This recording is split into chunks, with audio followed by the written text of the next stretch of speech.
Hello readers. You know when you read a book and it has such an impact on you? Well, last year, 2 books did that to me. One was fiction and one was not. Today I'll be reviewing the latter, a book that fell upon my shelves by pure chance, specifically through my Kindle app. I've actually now gone ahead and even bought myself a physical copy, and here it is, The Courage to be Disliked, a book some may find controversial, but to me, it was quite the eye-opener, and in parts cut through me like a knife to butter. Welcome to DanWhitebooks, and today I'll be reviewing The Courage to be Disliked by Ichiro Kishimi, one of my top books from yesteryear.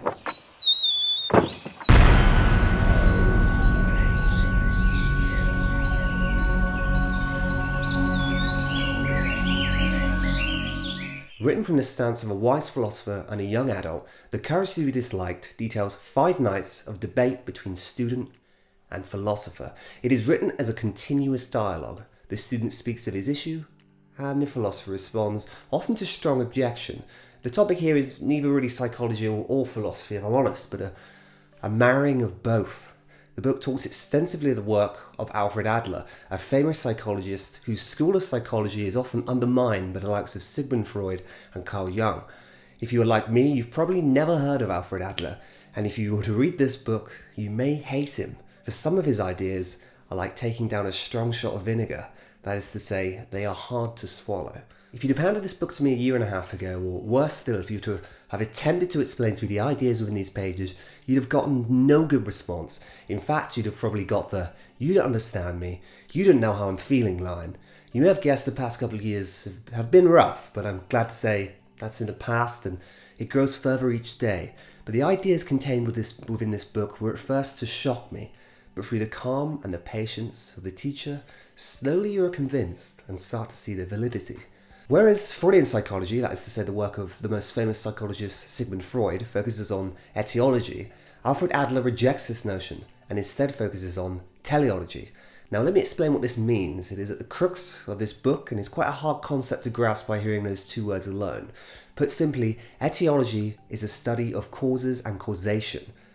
Teleology is the study of purpose. To quote the book, the study of purpose of a given phenomenon, rather than its cause.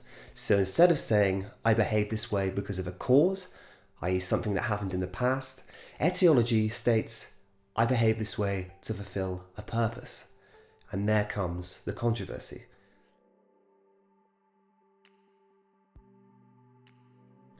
Etiology states that you or we are doing the things we do to fulfill a purpose, whether good or bad. More importantly, certain actions are done deliberately so we don't have to confront areas of conflict within our lives.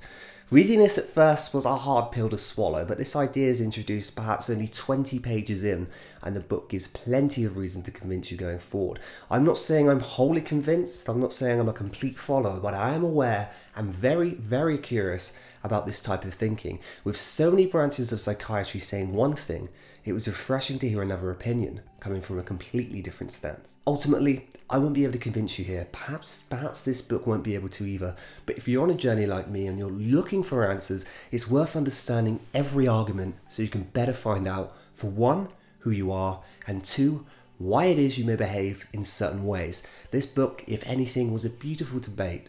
It is not full of anger and hatred, but instead full of understanding and patience. The dialogue of style of writing works wonders and makes this book wholly convincing and easily readable. The youth featured has strong counter-arguments and is not on the side of the man he's speaking to. That leads to your very own questions being answered right there and then. But I must say, this isn't a runaway piece where someone tells you how to live a better life and you sit there and nod.